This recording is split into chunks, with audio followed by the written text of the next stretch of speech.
They laughed. Not cruelly, but casually, like my worth was a joke they'd shared for years. She called $33,480, just being a daughter. What followed was a revenge they never saw coming. Watch closely, every word matters. It was a quiet Sunday afternoon, 3:12 p.m. The smell of brewed coffee hung heavy in the air, mixing with the faint scent of my mother's lavender candle. The living room curtains were half drawn, letting in slanted lines of light that cut across the floor and landed on my parents' matching beige armchairs. My sister, Danielle, sat cross-legged on the couch, wearing that bright, polished smile she put on whenever she knew everyone was watching.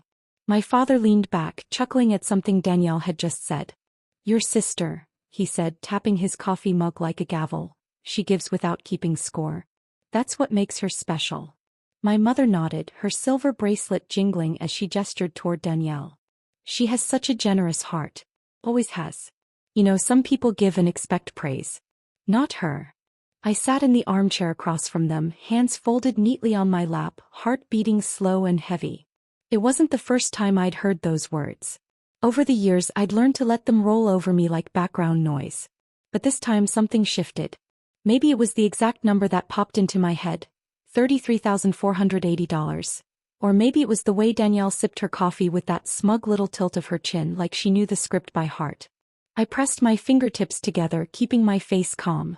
"Is that so?" I said softly. Danielle flashed me a glance, quick, sharp, dismissive, then went back to basking in their praise. She'd never paid the property tax when Dad fell behind. She'd never covered Mom's dental surgery bill. She'd never slipped quiet envelopes of cash into their kitchen drawer when the heating oil ran out in January. That was me.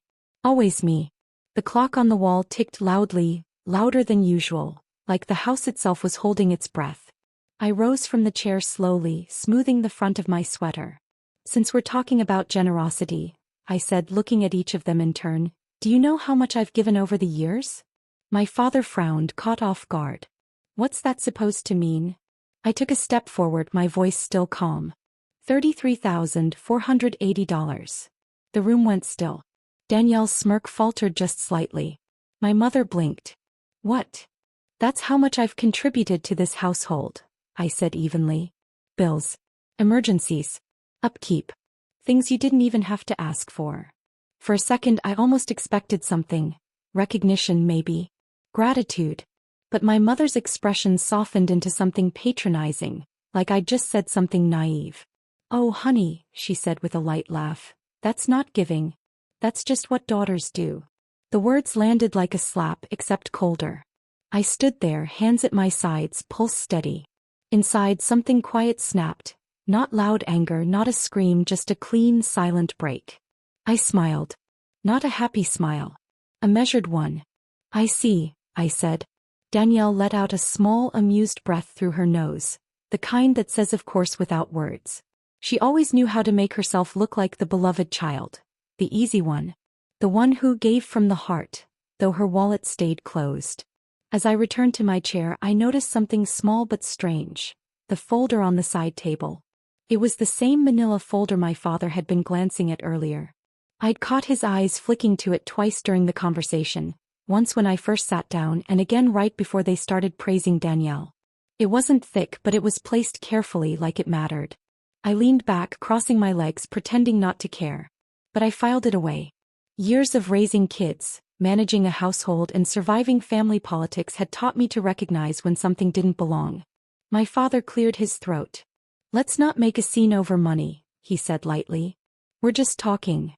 I didn't raise my voice, I replied. I just stated a number. The clock ticked again.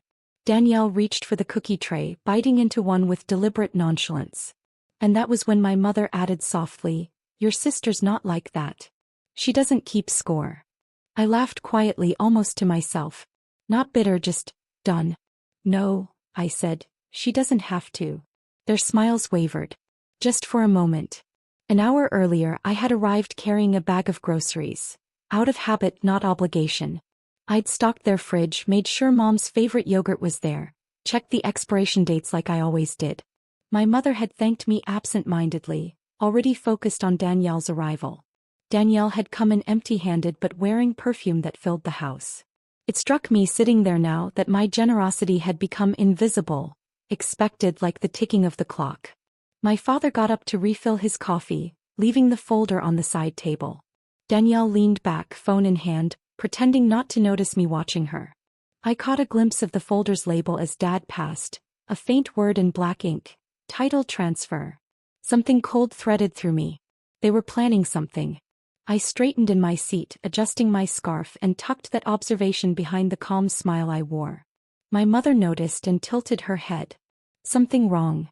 Not at all, I said smoothly. I'm just listening. And I was. Very closely. The conversation drifted to family memories. Christmas dinners, school recitals, all the usual sentimental noise they used to smooth over uncomfortable moments. But my mind was elsewhere. I traced the grooves of the coffee mug with my thumb, thinking about every check I'd written, every payment made without thanks. For years I told myself it was love. Responsibility. What daughters do.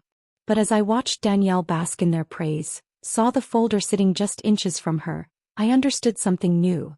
They didn't just overlook what I'd done, they had rewritten it entirely. My father returned, setting his mug down with a thud. Let's keep this light, he said. No need to talk about money like accountants. I tilted my head slightly. Funny. Some people only notice generosity when they can't count it. Danielle's eyes narrowed, but she stayed silent. She didn't like it when I shifted the rhythm. It was 3:46 p.m. now. The light in the room had changed. Softer, more golden, but heavier too, like it was pressing down on the silence between us. My hands were warm from the mug, but my chest felt cold. I thought about the folder again. About the exact number I'd said out loud for the first time. About how they had laughed. And then I made a decision. Not impulsively, but with the same quiet precision I used to balance the checkbook when the kids were little. I reached for my coat slowly, standing up. Where are you going? Mom asked. Home, I said with a small smile. We've had a good talk. My father looked puzzled. Danielle raised an eyebrow, sensing something she couldn't name. As I walked past the side table, my eyes lingered on the folder one last time. I didn't touch it. I didn't ask about it. But I let them see me notice it. That was enough. I paused at the door, hand on the knob, turning back to face them. My voice was soft but steady. $33,480, I repeated. I won't forget that number. My father tried to laugh it off. Danielle forced a smile. My mother said nothing. I opened the door, letting the cool spring air in. Have a lovely evening, I added. And then I left. Silent. Watching their faces tighten as the door clicked shut. They didn't know it yet. But that folder, and that number, had just lit the fuse. I closed the front door behind me and stood on the porch for a moment, letting the cool air settle against my face. The house was quiet out here. No ticking clock, no praise for Danielle echoing in my ears. Just the faint hum of passing cars and the rustle of dry leaves skimming the sidewalk. $33,480. I whispered it once under my breath, like committing a spell to memory. Then I walked down the steps slowly, deliberately. My heart wasn't racing anymore. It had settled into something steadier, something colder. By the time I reached my car, I knew what I had to do. When I got home, it was a little after 4 p.m. Sunlight stretched across the kitchen floor, catching the edges of the table where my grandkids used to do puzzles. I set my purse down, hung my keys on the hook, and went straight to the hall closet. From the top shelf, tucked behind a stack of unused baking trays, I pulled out a plain black notebook. I'd bought it years ago, intending to use it for recipes, but never did. The pages were crisp, untouched, like they'd been waiting. I placed the notebook on the kitchen table, brewed myself a fresh cup of coffee, and sat down.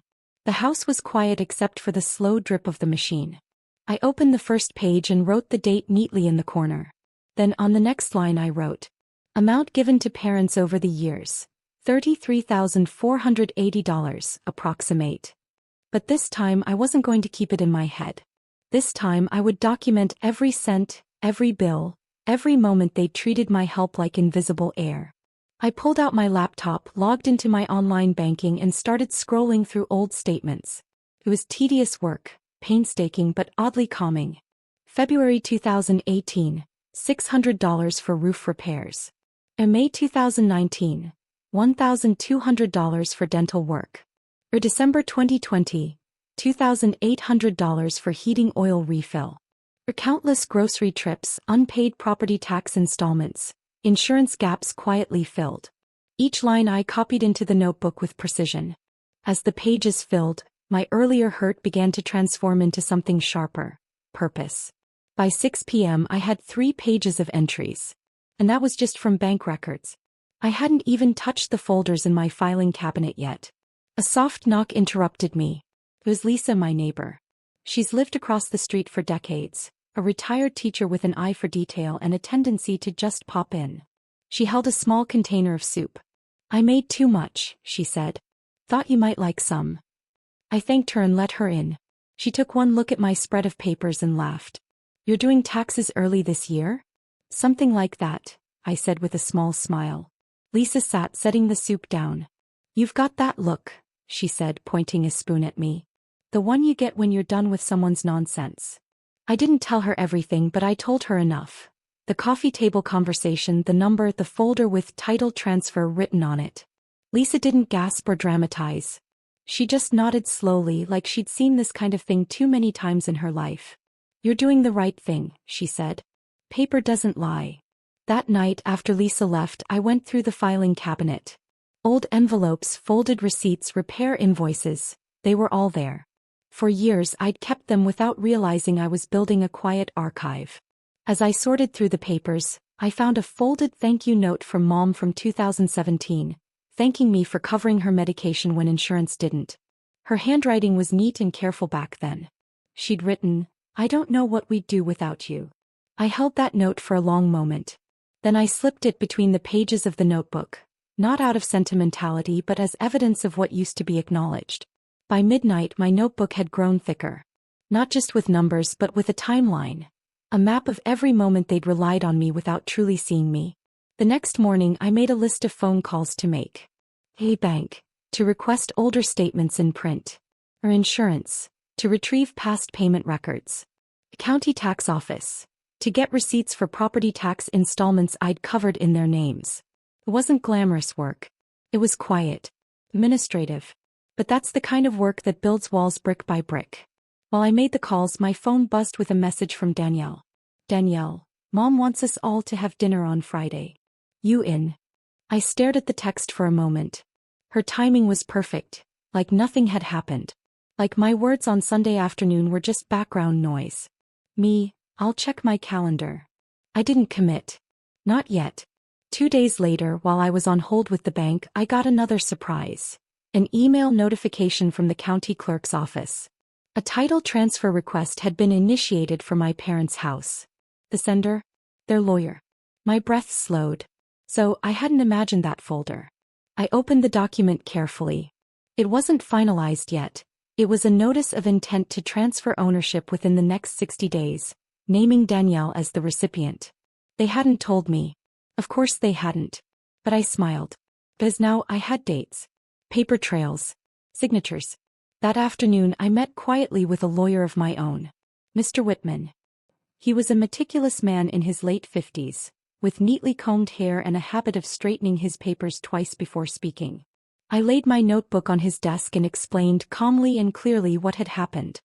He flipped through the pages slowly, nodding. "This is excellent documentation," he said. "Not many people keep records this thorough." "I didn't keep them for this," I admitted. "I just never threw things away." He gave a faint smile. "Sometimes that's how the strongest cases are built." He explained the basics.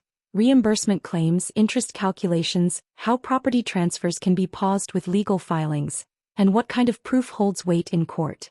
I listened carefully, taking notes, my heart steady. For the first time in a long while I felt something that wasn't anger. It was control. That night I stayed up late again. My living room table had become a war room. Folders stacked, documents in labeled envelopes, sticky notes marking payment trails. The ticking clock on the wall felt less like a reminder of wasted years and more like a countdown. As I worked, I thought about my sister's smirk. My mother's laugh. The casual dismissal in their voices. They'd underestimated me, not because I was weak but because I'd been quiet for too long. They'd mistaken silence for absence. But silence can build empires. Or take them down. By the end of the week I had 3 copies of everything. One locked in my filing cabinet, one in a fireproof box in the closet, and one scanned and stored securely online. I wasn't rushing. This wasn't about quick retaliation. This was about building something solid, something they couldn't laugh off over coffee. I slipped the notebook back onto the shelf behind the baking trays where no one ever looked.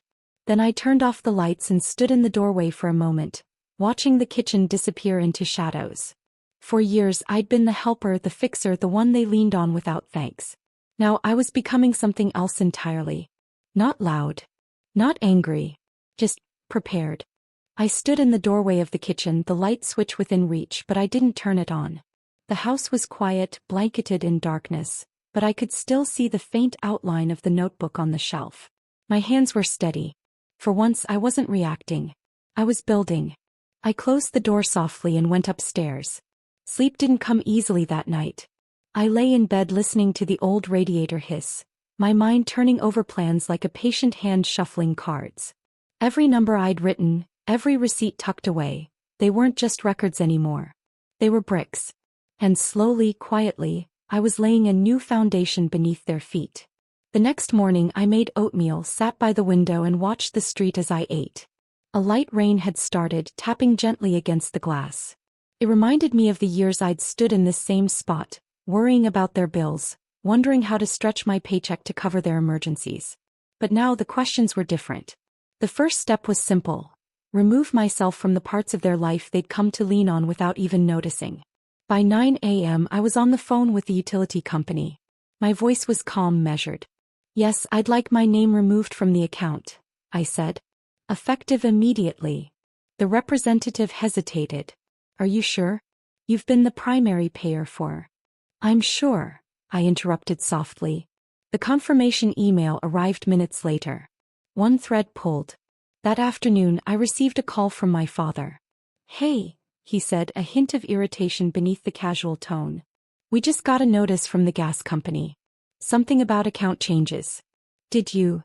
"Yes," I said. "I took my name off." There was a pause. "Why?" "I figured it was time," I replied evenly. "Danielle's the generous one, remember?" The silence on the line stretched longer than I expected. I could almost hear him shifting uncomfortably. "Well, it's just unexpected," he muttered. "We'll sort it out." "I'm sure you will," I said, and hung up before he could disguise his annoyance as something else. Over the next few weeks, small changes rippled through their household. I stopped quietly refilling the pantry when I visited. I didn't cover the overdue insurance bill that arrived in early spring. I let the late fees land exactly where they should have been landing all these years. On them. The first real crack appeared one chilly April morning. My phone rang before 7 a.m. It was my father again. "The property tax bill came," he said sharply. "It's due in 2 weeks and the penalty's bigger than last year. Did you forget?" "No," I said, wrapping my robe tighter. "I didn't forget. It's not my responsibility anymore." There was a stunned silence. "But you've always—" "I know," I cut in gently. "But things change." He sputtered for a moment, then fell quiet. Around that same time Danielle started showing cracks too. She'd always been good at smiling through discomfort, but her texts began to shift tone. "Danielle, Dad said you took your name off the gas. Are you okay?" "Me, I'm fine. Just making adjustments." "Danielle, this is weird. You've always helped." "Me, exactly." She didn't reply to that one. A week later she stopped by my house unannounced. She never used to do that. She preferred being the visitor at our parents' place, not the one initiating. She stood on my porch in her tailored jacket, arms crossed. "What's going on with you?" she asked. I opened the door wider, gesturing for her to come in. "Coffee." She nodded, stepping inside. As the machine gurgled in the background, she paced. "Dad says the bills are piling up. They can't keep track of what's due and when.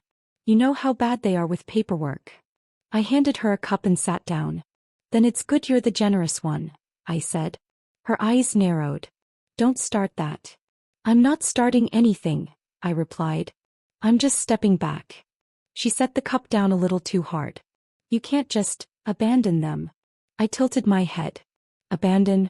Danielle, I've been holding their financial world together for years while you got to play the role of the perfect daughter at family dinners.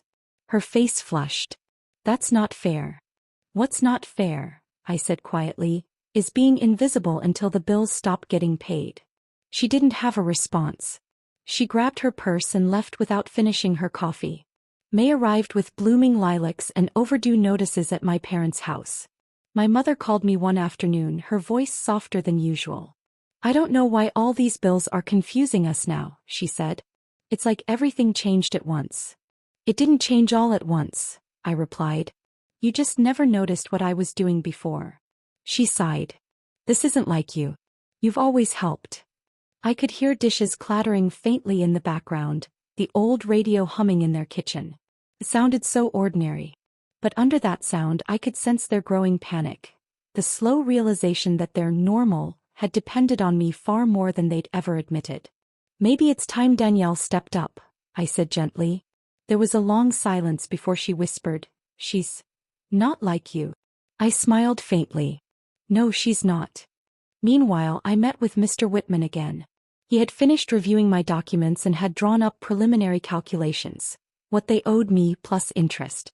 The numbers were larger than I'd expected. Once this is filed, he said, they won't be able to move forward with the title transfer without addressing this first. I nodded slowly, fingers resting on the cool edge of his desk. I'm not rushing it, I said. I just want the ground set before they take another step. He gave me a small approving smile. You're doing this smart. Quiet moves first. Let the pressure build. I left his office feeling something I hadn't felt in years. Control without guilt. In June my father called again, this time not angry but tired. I don't understand how it got like this, he said. Danielle said she'll try to cover the insurance next month, but she's struggling. I listened, not rushing to fill the silence. He wasn't used to that.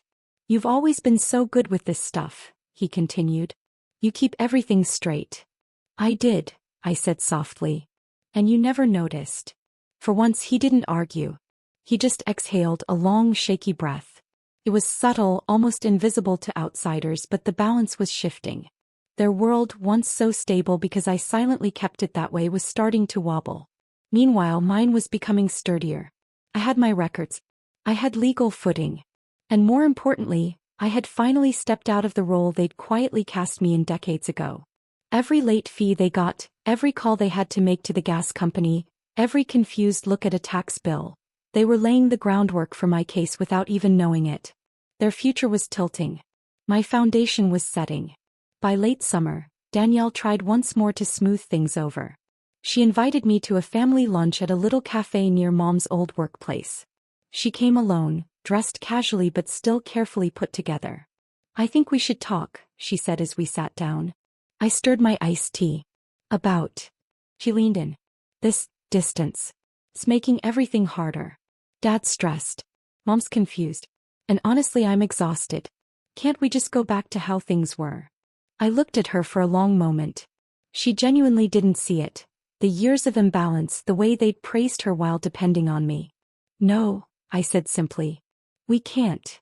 He sat back, blinking. Why? Because I finally see things clearly, I replied. And once you see it, you can't unsee it. She didn't push further. She just stared at me as if trying to recognize a stranger wearing my face. That night back home I opened my notebook again. I flipped to the last page I'd filled and added a new line. Summer 2025. Financial withdrawal fully in place. Observing impact. No intervention. Then I closed it, slid it back onto the shelf and exhaled deeply. Their future was theirs to handle now. And mine was finally my own to build. That thought stayed with me as I drove downtown early on a humid Thursday morning, the kind where the air feels heavy before a storm.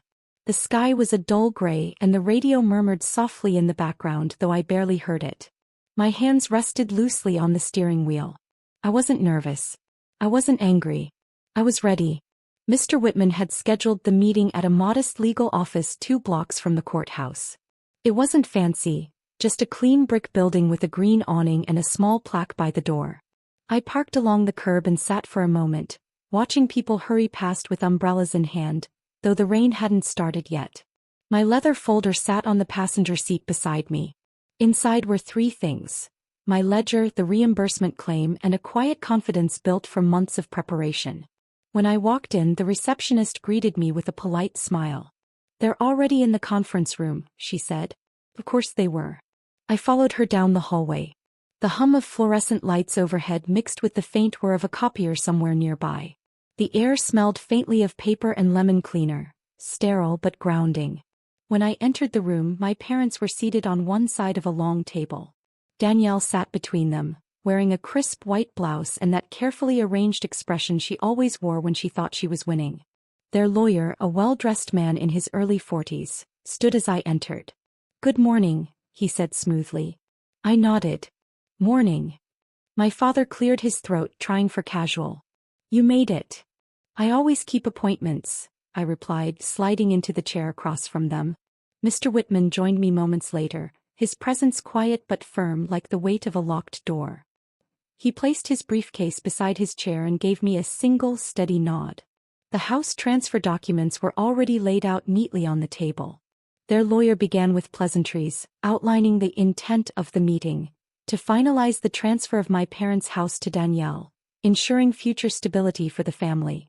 I listened in silence, my fingers tracing the edge of my folder. The clock on the wall ticked softly, each sound pulling me deeper into focus. About 10 minutes in, Danielle leaned forward, her voice light and practiced. "We just want to make sure everything is clear and smooth," she said. To avoid any complications down the line." I tilted my head slightly.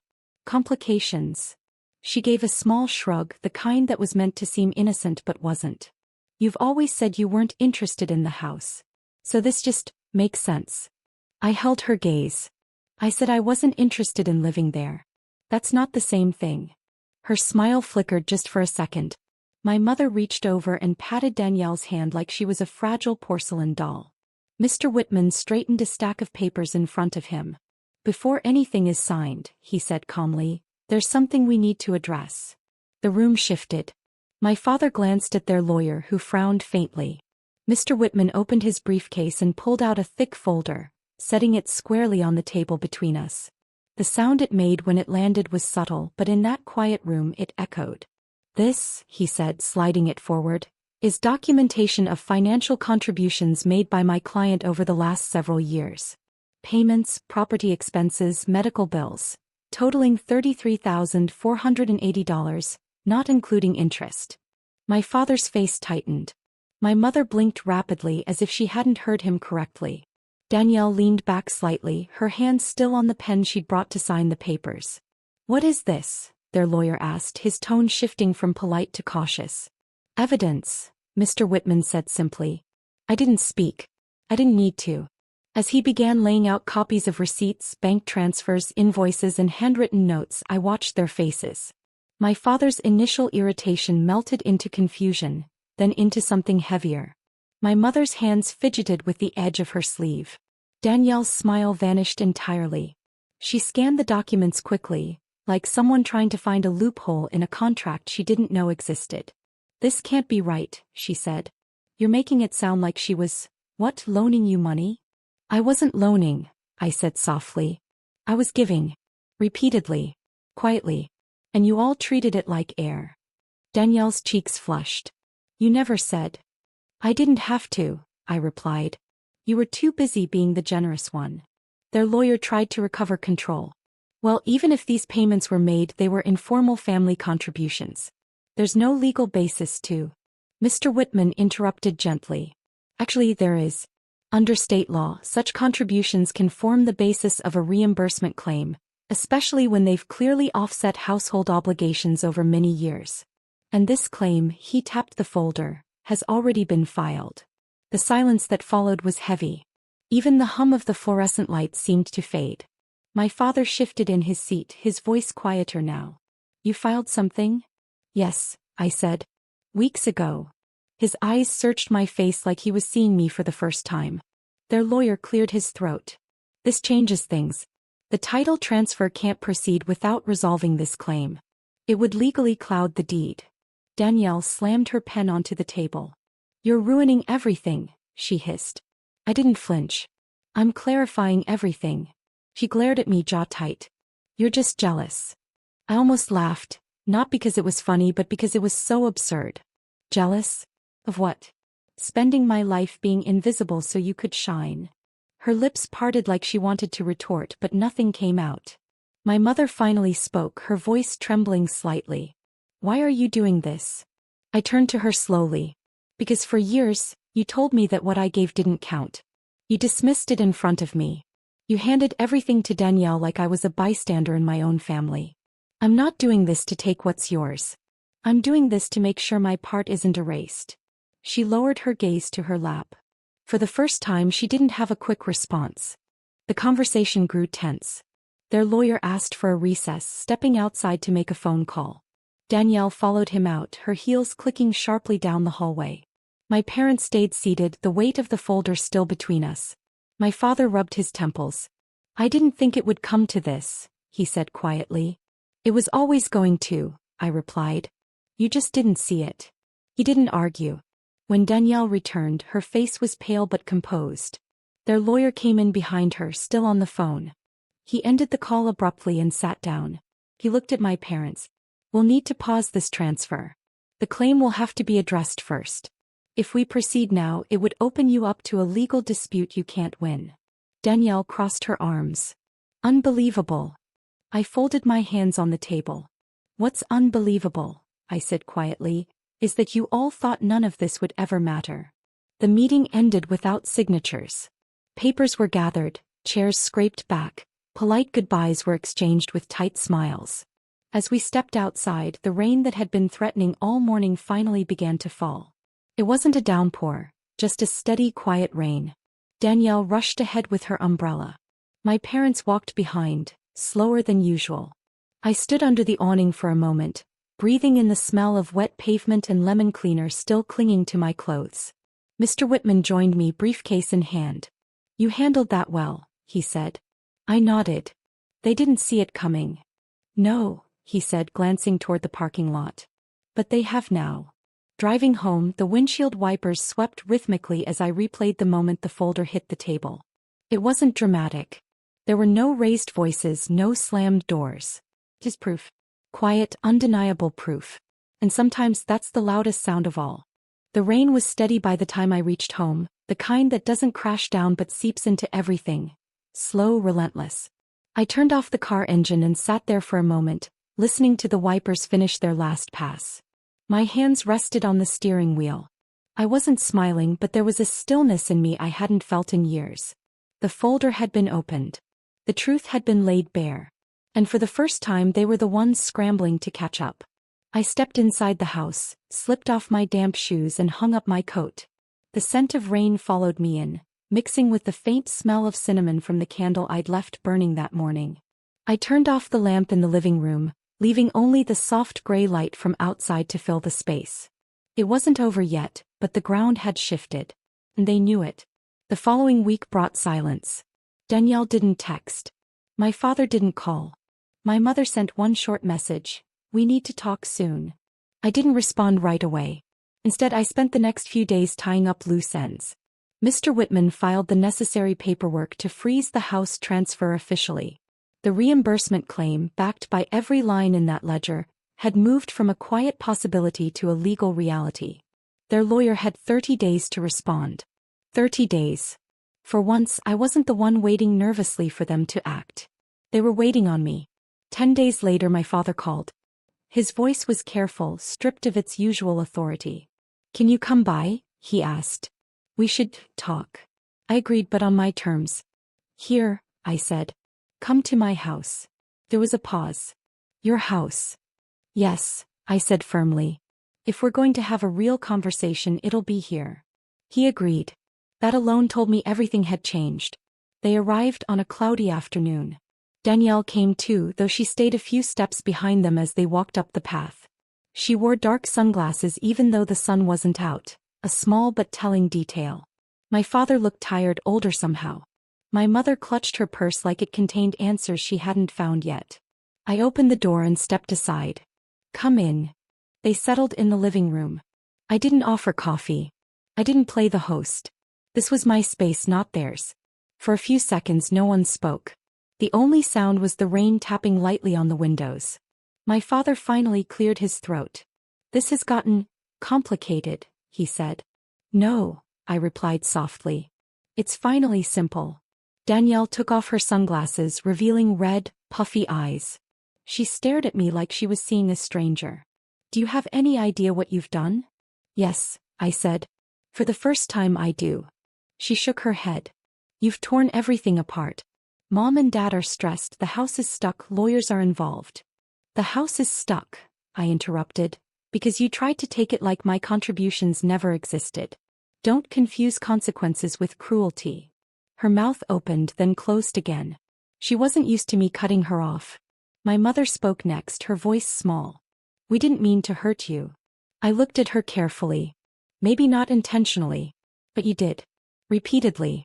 And when I finally spoke up, you laughed." She flinched. My father leaned forward. "What do you want?" It was the question they should have asked years ago. I stood slowly, walking to the shelf near the window. I pulled out the black notebook, the ledger, and placed it gently on the coffee table between us. It wasn't just paper anymore. It was history, evidence, and power all bound together. "I want acknowledgement," I said. "And I want fairness." Danielle scoffed under her breath. "This is about money." I turned to her. "No. If it were about money, I'd have stopped helping years ago.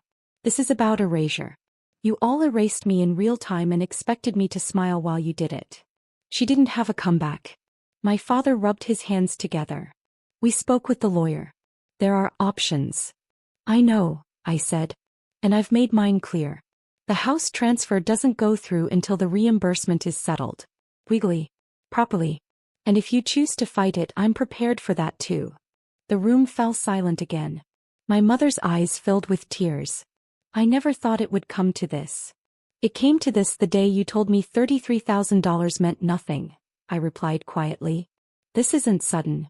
This has been building for years. I just finally stopped holding it together." Danielle finally stood, pacing near the fireplace. "Fine," she snapped. "What's your number? What would make this go away?" I studied her carefully. The Danielle of 6 months ago would have never said that. She thought she'd already won. But this Danielle was cracked, cornered, angry. "It's not about making it go away," I said. "It's about making it right.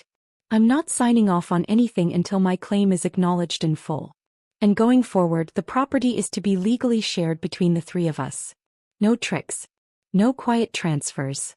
Everything in writing." My father exhaled slowly, leaning back. He looked at my mother. She looked at him. Danielle crossed her arms and stared at the floor.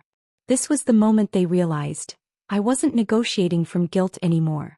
The next few weeks were a blur of paperwork, tense calls, and forced politeness. Their lawyer knew the claim was airtight. Danielle tried to persuade them to find a way around it, but the more she pushed, the deeper the hole got. They eventually agreed to a settlement.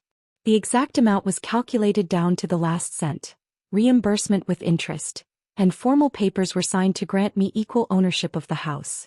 The day those signatures were finalized, I walked out of the lawyer's office into crisp autumn air. The trees along the sidewalk had begun to turn, their leaves a deep, fiery red. I paused, looking up at the sky. For the first time, I didn't feel like I was carrying them. I felt like I was standing on my own ground. A week later, Danielle showed up alone at my house. No sunglasses this time. She stood on the porch with her hands shoved into her jacket pockets. "I didn't come to fight," she said. "Good," I replied. She looked at me for a long moment. "I honestly didn't think you'd ever do something like this." I leaned against the doorframe. "Neither did I. But I learned." Her voice softened almost grudgingly. "You were always the strong one. I just never noticed." I didn't respond. I didn't need her validation. Her words weren't an apology. They were a recognition. Late but real. She left soon after. I watched her walk down the path, shoulders lower than I'd ever seen them. My parents eventually came to visit too. This time they didn't bring paperwork or excuses. They brought a pie my mother had baked and a quiet heaviness that didn't need explaining. We sat at the table like we had hundreds of times before, but everything was different now. There was no unspoken hierarchy, no invisible weight pressing on me. At one point my father said softly, "I didn't see it before. Any of it." "I know," I replied. My mother reached across the table and squeezed my hand. We should have. I held her gaze for a moment and nodded. It wasn't forgiveness. Not yet. But it was truth. As the sun set that evening, warm light spilled across my kitchen floor. I stood by the window watching it fade, the black notebook now locked in a safe place where it belonged, not out of fear but out of respect for the woman who had built it. For years I'd been the daughter who quietly gave, the one who smoothed things over, the one they underestimated. But that day, the day they saw the full weight of what I'd built, they finally understood who I really was. And so did I. I wasn't invisible anymore. I was the foundation they'd overlooked. Until it held all the power. If this story struck a chord, hit subscribe for more powerful revenge stories where underestimated women take back everything they were denied.